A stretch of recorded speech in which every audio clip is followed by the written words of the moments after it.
Expiry है, तो हम कैसे ट्रेड कर सकते हैं, कैसे मार्केट में अपना कॉन्फिडेंस बिल्ड किया जाता है कि हमें यही करना है ना? तो ओपनिंग की भी मैं बात करूँगा कि कहाँ पे क्या ओपनिंग होगी, तो हम क्या डिसीजन लेंगे और मेरा जो व्यू है वो निफ्टी को लेके क्या है गाइस। अब यहाँ पे आप देख सकते हो गिफ्ट निफ्टी जो है आपका 250 260 के आसपास चल रहा है, ठीक है। तो इसको देख करके क्या हमें बाइंग कर लेनी चाहिए? बिल्कुल भी नहीं गाइस। हमेशा याद रखना, मार्केट में जो आप देख रहे हो वैसे नहीं होता, ठीक है, बल्कि वो होता है जिसको आपने सोचा भी नहीं होगा मार्केट में, ठीक है। तो यहाँ पे हम बिल्कुल भी, मैं आपको जो जिस तरीके से मार्केट में मोमेंटम होना है, जिस तरीके से ओपनिंग होगी उसी हिसाब से हम मार्केट के मोमेंटम को डिसाइड करेंगे, ठीक है। उसके बाद फिर 5-10 मिनट 15 मिनट इंतजार करते हैं। मैं क्या करता हूँ देखो, कभी कभी तो ऐसा होता है कि मार्केट में मुझे पहले से ही सब पता है कि मार्केट में क्या करना है, ठीक है, तो मैं यहाँ पर उस हिसाब से ट्रेड कर लेता हूँ। कभी कभी जब क्लियरिटी नहीं होती तो फिर मैं मार्केट में थोड़ा वेट करता हूँ, ठीक है। तो वेट करने के बाद में जब समझ में आने लगती हैं चीज़ें तो फिर मैं वहाँ पर ट्रेड बना लेता हूँ। तो जब ओपनिंग हमारे हिसाब से नहीं होती है तो मार्केट में फिर हमें वेट करना ही पड़ता है। एक तो पिछले दिन की क्लोजिंग, फिर जिस दिन मार्केट ओपन हो रहा है उस दिन की जो ओपनिंग है, वो सब कुछ मैच होता है ना। तो फिर तुरंत 9:15 पे, 9:16 पे या 9:17 पे ट्रेड लेने में कोई प्रॉब्लम नहीं है। लेकिन अगर कोई भी डेटा हमारा जिस तरीके से हम चाहते हैं कि मार्केट को गिरने के लिए ये पैरामीटर ज़रूरी है, वो पैरामीटर अगर फुलफिल नहीं हो रहे हैं, तो फिर हम यहाँ पे गिरावट के लिए नहीं जा सकते। या बाइंग के लिए अगर हमारा व्यू है, तो बाइंग के लिए भी जो पैरामीटर हम चाहते हैं वो फुलफिल हों तभी तो हम कर सकते हैं ना। तो एक्चुअली जो नॉर्मल ट्रेडर है वो क्या सोचता है कि बस 4 लोगों ने बोल दिया, 4 यूट्यूबर ने बोल दिया बाइंग कर लो, तो आप बाइंग करने लग जाते हो, है ना। 4 यूट्यूबर ने ये बोल दिया कि भाई नेगेटिव होगा, तो आप यहाँ पे कन्फ्यूज हो जाते हो। तो इस तरीके की कन्फ्यूजन से दूर कैसे रहा जाता है, यही हम इस वीडियो में जानेंगे, ठीक है। तो इस वीडियो को लाइक एंड सब्सक्राइब जरूर कर लेना गाइस। तो चलिए हम लोग शुरू करते हैं। देखो, पहली बात तो ये समझना होगा आपको कि निफ्टी का चल क्या रहा है यहाँ पे। निफ्टी टोटली साइडवेज चल रहा है, ठीक है।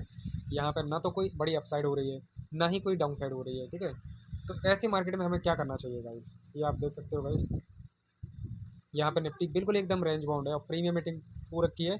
तो कल के दिन यहाँ पे क्या बड़ा मोमेंटम हो सकता है अगर गैप अप ओपन होता है और पहले ही ग्रीन कैंडल बनाता है और मार्केट एकदम से ही जो है मोमेंटम करने लग जाता है। जैसे बड़ा गैप अप हो गया, यहाँ से 200 पे ओपन हो गया 60 पॉइंट, और फिर पहली 5 मिनट की कैंडल इतनी बड़ी ग्रीन बना देता है कि वो सीधा 250 को ब्रेक कर दे, तो फिर बात अलग है। वरना यहाँ पे मुझे लगता है कि सेलिंग में ही हमारा यहाँ पे ट्रेड बनना चाहिए। क्यों क्यों बनना चाहिए सेलिंग में? क्योंकि देखो ऊपर की तरफ 200 से 230 के आसपास का रेजिस्टेंस है। तो ऑलरेडी मार्केट अगर यहाँ पे गैप अप ओपन हो गया 200 के आसपास या 180 200 तक, तो वहाँ पे क्या होगा कि रेजिस्टेंस जो 200 का है वो इंटेक्ट रहेगा, ठीक है। और जो गैप है वो फिल नहीं करेगा जब तक नीचे की तरफ नहीं आएगा। मैंने जैसे आपको पहले ही बोला था कि मार्केट जब तक अच्छा खासा एक नीचे नहीं आएगा 25,000 के नीचे, 24,950 24,900 तक नहीं आएगा, तब तक मज़ा ही नहीं आएगा बाइंग में, है ना। तो यहाँ पे जो मोमेंटम है वो अगर गिरावट होनी है या अपसाइड होनी है वो ओपनिंग पे डिसाइड करता है। अब मान लो मार्केट यहाँ पे फ्लैट ही ओपन हो गया, तो क्या करेंगे? यहाँ पे फ्लैट ओपन होने के बाद थोड़ा नीचे आने के बाद में 1-1.5 घंटा टाइम पास करने के बाद में मार्केट ऊपर की तरफ पे चलना शुरू कर देगा। तो हमारे लिए परफेक्ट सेलिंग के लिए पोजीशन ये होगी। उसमें भी आप अगर कॉल सेल करें तो ज़्यादा अच्छा होगा। जैसे कि यहाँ पे गैप अप ओपनिंग, अगर यहाँ पे गैप अप ओपन हो जाए 50-60 पॉइंट का, तो मुझे सेल करने में कतई गुरेज नहीं है गाइस, ठीक है। क्योंकि यहाँ पे ऊपर की तरफ रेजिस्टेंस लेगा मार्केट, फिर वो दोपहर के बाद क्या होगा वो बाद में देखेंगे। हमें तो सेलिंग का बेनिफिट लेना है ना, ऑप्शन सेलिंग का बेनिफिट लेना है, थीटा टिके का बेनिफिट लेना है। तो खुलते ही तो मार्केट सीधा ऊपर नहीं जाना चाहिए गैप अप ओपन होने के बाद, ठीक है। अगर गैप डाउन ओपन हो जाए तो फिर बाइंग में बढ़िया ट्रेड बन सकता है। अब यहाँ से गैप अप होने के बाद बढ़िया ट्रेड बनेगा तो ये तो डिसाइड करेगा कि पहले 5 से 10 मिनट में कैसा मोमेंटम करता है मार्केट। और मेरा तो जो ज़्यादातर जो रहेगा वो सेलिंग का ही रहेगा कि यहाँ पे मार्केट गैप अप ओपन होगा तो रेजिस्टेंस ऊपर से लेकर के नीचे की तरफ आना शुरू कर सकता है मार्केट। तो सेलिंग का ही मैं यहाँ पे ट्रेड आइडेंटिफाई करना चाहूँगा, ठीक है।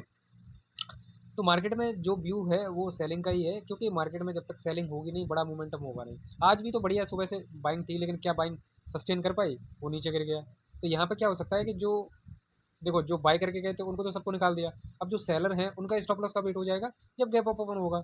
और जब गैप अप ओपन हो ही जाएगा, जब लोगों के एसएल हिट हो ही जाएंगे, तो फिर और ऊपर क्यों जाएगा मार्केट, है ना।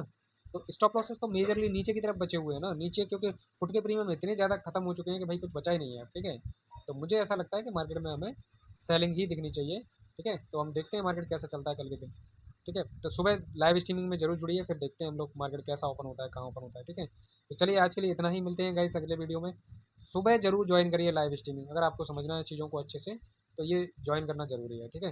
तो जो भी होगा मैं आपको कल सुबह अपडेट करूँगा, गिफ्ट निफ्टी कहाँ ओपन होता है, कैसा चलता है, और मार्केट का जो भी बिहेवियर रहेगा। अगर आपको सीखना है ना, तो आप मेरी जो है लाइव ट्रेडिंग की क्लास भी ज्वाइन कर सकते हो। वो मैं लाइव मार्केट में जो ट्रेड खुद करता हूँ वही ट्रेड आपको यहाँ पे करीबन वो आपको बताता हूँ, ठीक है। तो उसमें को ज्वाइन करना है तो वो आप मेरे व्हाट्सएप पे मैसेज करके ज्वाइन कर सकते हैं, ठीक है। चलिए guys, thank you so much.